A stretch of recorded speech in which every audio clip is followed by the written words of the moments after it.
Hello everyone, कैसे हो आप सभी। आज हमने अपना न्यू यूट्यूब चैनल शुरू किया है जिसका नाम है म्यूज़िकल ब्रेन। इस चैनल पर आपको म्यूज़िक से संबंधित सभी जानकारियाँ उपलब्ध कराई जाएंगी। संगीत को साधारण सरल भाषा में आपको समझाने की कोशिश होगी। जो लोग अभी पढ़ाई कर रहे हैं म्यूज़िक की, उसके सभी टॉपिक लिए जाएंगे। संगीत क्या है, नाद, श्रुति, कर्ण, मीण, स्वर, ताल, सब चीज़ें इसमें शामिल होंगी। जो भी एग्ज़ाम्स होते हैं जिस भी लेवल के, वो सभी कवर होंगे। तो सबसे पहले संगीत की बात कर रहे हैं, संगीत का चैनल है, तो संगीत क्या है सबसे पहले आज हम इसी को जानने की कोशिश करेंगे। अब संगीत है क्या, सबसे पहला तो यही क्वेश्चन हो गया, क्योंकि जो लोग संगीत के बारे में नहीं जानते हैं उनके लिए केवल एन्जॉयबल मूवमेंट संगीत है। वो अपनी खुशी से, अपने मन से जो भी गा रहे हैं वो संगीत है। तो ये सभी संगीत का ही रूप है। आप खुश हैं, आप बच्चा रो रहा है, हंस रहा है, ये भी एक प्रकार का संगीत है। तो संगीत तो जीवन में शुरुआत से ही आपके शामिल हो जाता है। लेकिन इसको अगर हम पढ़ाई के तौर पर जाने तो हम संगीत की बात अब शुरू करते हैं। संगीत कहते किसे हैं? तो संगीत शब्द गीत शब्द में सम उपसर्ग लगाने से बना है। अब इसका तो टिपिकल हो गया ये तो, अब इसे कैसे समझें? संगीत, संगीत को आप दो भागों में तोड़ दीजिए, गीत और सम। इन दो भागों में अगर हमने संगीत को तोड़ा तो हो गया सम गीत, जिसमें गीत शामिल हो, दैट इज कॉल्ड संगीत। उपसर्ग लग गया सम, तो गीत में सम उपसर्ग को जोड़ दो तो आपका संगीत शब्द बन जाता है। अब सम का अर्थ क्या है? सहित, और गीत का अर्थ गान। तो सम गीत, जिसमें गाना साथ में हो, सहित हो, गाने के सहित हम अगर किसी चीज को लेते हैं तो वो संगीत में शामिल हो गया। अर्थात अब इसे और इजी कर देते हैं, गान के सहित नृत्य व वादन के साथ किया हुआ कार्य संगीत कहलाता है। मतलब जिसमें गान शामिल हो, नृत्य हो और वादन हो, नृत्य वादन और गान एक साथ शामिल हो के साथ किया हुआ कार्य संगीत कहलाता है। ये सभी चीजें संगीत में शामिल होती हैं। अभी भी समझ में नहीं आया, अभी और इजी करते हैं। सिंपल, बिल्कुल सिंपल भाषा में आ जाइए। गायन, वादन और नृत्य, गाना, बजाना और नाचना, इन तीनों का सम्मिलित रूप संगीत कहलाता है। ये तो बहुत इजी हो गया। चलिए, तो अब हम इसको दोबारा से पढ़ के एक बार देखते हैं।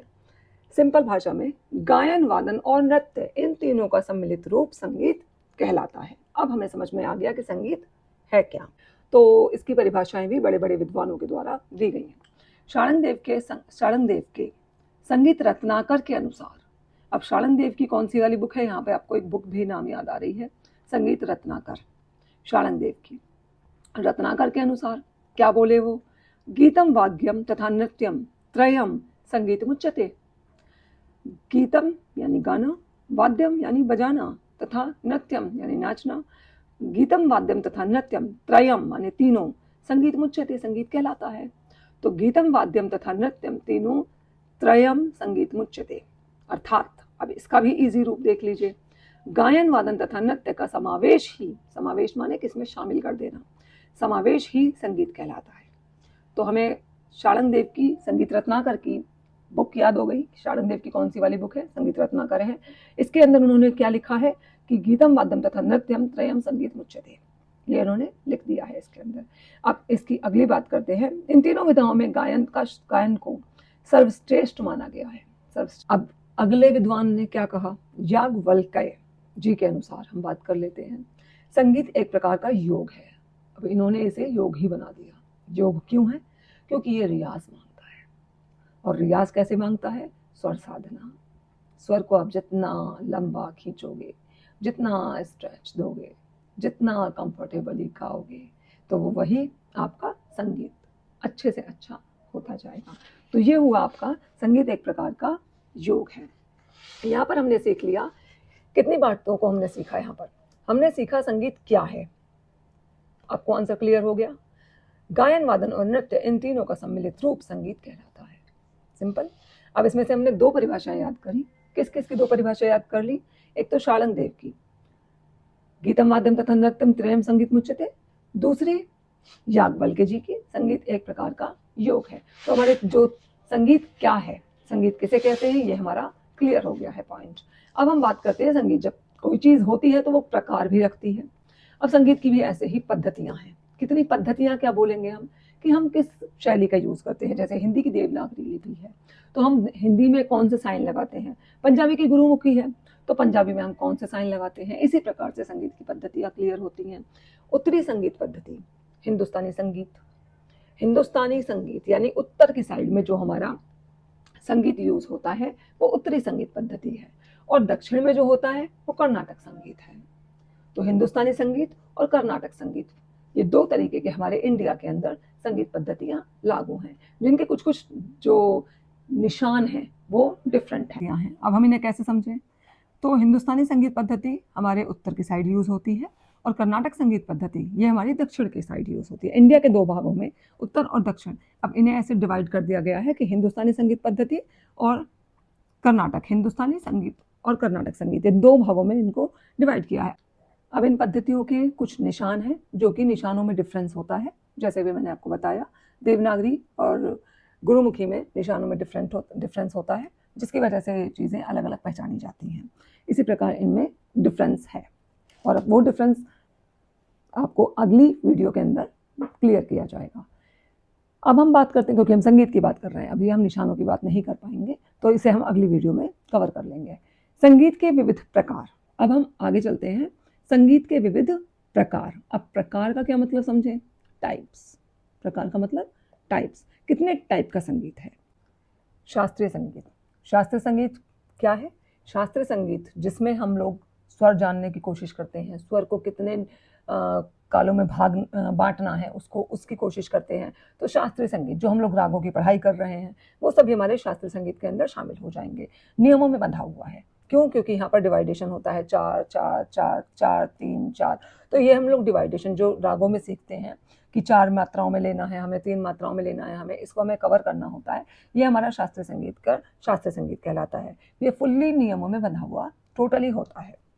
अब आ जाइए, इसमें हम लोगों का एग्जाम्पल हम क्या दे सकते हैं? राग, हम इसका एग्जाम्पल दे सकते हैं, क्योंकि राग जो है हमारे वो नियमों में बंधे हुए रूप हैं। अब सुगम संगीत। सुगम संगीत क्या है भाई? जिसमें कोई नियम ही नहीं होता। सुगम संगीत जैसे कि भजन। भजन में क्या करते हैं हम लोग? कोई भी इंसान गा सकता है, उसने चाहे शास्त्रीय संगीत की पढ़ाई की हो चाहे ना की हो। तो ये हमारा हो गया सुगम संगीत। अब लोक संगीत। लोक संगीत क्या है? लोक संगीत हो गया कि लोकगीत, लोक वाद्य, लोक नृत्य। असम का अलग ट्रेडिशन है, बंगाल का अलग ट्रेडिशन है, कोलकाता का अलग ट्रेडिशन है, उत्तर भारत का अलग ट्रेडिशन है। तो आप इसको ट्रेडिशनली डिवाइड कर सकते हैं। ये कहलाता है लोक।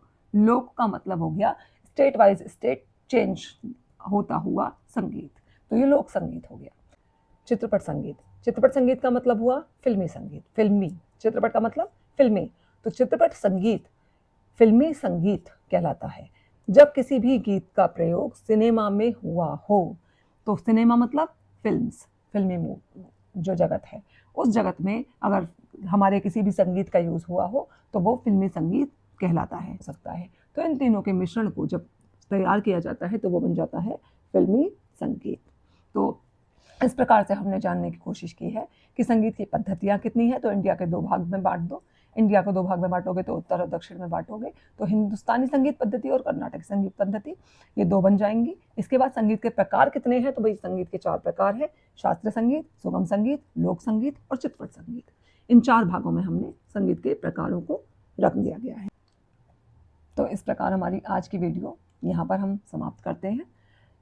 नेक्स्ट वीडियो में आपसे मुलाकात होगी। अगर जिसको भी वीडियो पसंद आई हो तो please subscribe the channel and like the video. Thank you.